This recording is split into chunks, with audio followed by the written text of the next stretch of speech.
So the next movie we got here, it is Piece by Piece by Pharrell. So this is a live action. No, it's not a live action. It's a Lego movie. We've seen Lego movies before. We had Lego Movie 1, we had Lego Movie 2, and we had Lego Batman. And now we have Lego Piece by Piece by Pharrell. So this movie is just a documentary, basically, but instead of having a live action, just straight through documentary, um, he's using animation through Legos to tell his story of how he became Pharrell, how he became the person that he is today, this ultra mega um, music producer. So it starts out how him and Chad Hugo kind of met. Even before that, how he came up just having this sixth sense for music, and how he just kind of like expressed that. Then he met Chad Hugo, and some other things I really learned in this movie too was light spoilers, but apparently he came up under oh man, who was it? Blackstreet, Teddy Riley. He came up under Teddy Riley. I did not know that. So I was born in '88. So by the time he was coming up and he was going through all this stuff, I was just a baby. I was just learning a lot of these things that's in this, that came in this movie. And Teddy Riley, Rex and Effects, all I want to do is a zoom, zoom, zoom, and a boom, boom. Just shake your rump shaker. That's pretty cool. I did not know that.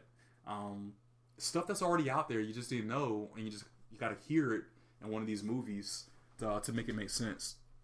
So, yeah, it just goes through his life. It goes through all the aspects, all the different people he worked with. A few people I knew he worked with was Mystical, Jay-Z, Snoop Dogg, and I knew he worked with those folks, and they actually did highlight all of them. They didn't really talk about Mystical as much. I kind of figured they weren't going to do that because Mystical stayed in trouble. I don't know why Mystical can't stay out of trouble, but he just stays beating up women, assaulting women, and doing all this stuff. So it is what it is. But they did play a song, the Shake It Fast, but watch yourself. They did do a thing. They showed Eclipse. They didn't really. Did they show Eclipse? I think they showed Eclipse too. They did talk about Pusha T a lot. Pusha T was in it. See, that was my first time ever hearing about Pharrell was Eclipse, the grinding. So this movie is full. It's chock full of all the music, all the cameos. They have a really, really great way of showing all the cameos. Let me just refresh this because I already know what it's gonna do. They have a really great way of showing all the music and incorporating it. I knew he did Banana. Well, I don't know. I don't think I knew he. I did not know he did Bananas. But apparently he made the song Banana, or he produced Bananas a few times being around that track. So it's not just gonna happen like that because it ain't no Holla Back Girl. He did Holla Back Girl. He did. I knew he worked with Daft Punk with Lucky. I was like, when you gonna show it? It wasn't like toward the end of the movie they talked about Daft Punk. But then I was like, I don't know how much of Daft Punk they're really gonna talk about because even they have broken up now. I mean, they've been out for like over 20, almost 30 years. And it was about time, they broke up a couple years ago because they're done. They did all their stuff and they made four albums. And I think they did a soundtrack for Tron or something like that. And they've worked with different people. So by the time they got to it, they kind of glossed over it. They played the song Get Lucky. And that was pretty much it. Snoop Dogg, they talked about the big. I remember when Snoop Dogg's song came out, Drop It Like It's Hot. It's like Snoop. They did that. They showed this right. That's right there. That right there is he was doing the like Drop It Like It's Hot. Drop It Like It's Hot. I was like, oh snap! They did it. They did it. They did this cool thing too with the Legos where they had when he was building a beat or building a song, he would use the Legos. He would show it physically. He'd be like, okay, when I make this beat, I put this little Lego here and I put this here. And he's like, hey, here's my beat. And it's like this little Lego thing with lights and stuff on it.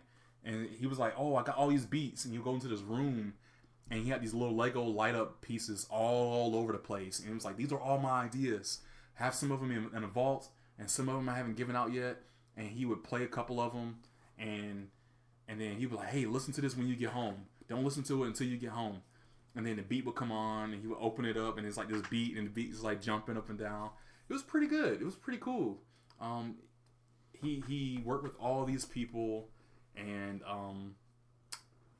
he had a couple new songs in here I never heard of before. But now, so as far as the story, it wasn't really a story per se. I mean, it's a documentary about his life.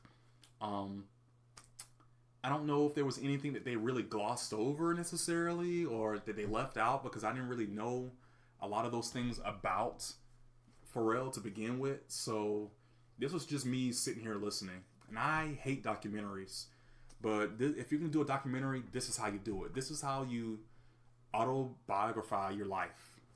Use animation, make it interesting, make it fun. Put the colors up there. Shake the keys. Shake the keys in front of me so I can key. Like do something to make it fun. And he did. Characters. I mean, Pharrell. He's always an interesting guy. Every time he pops up, I think he does good.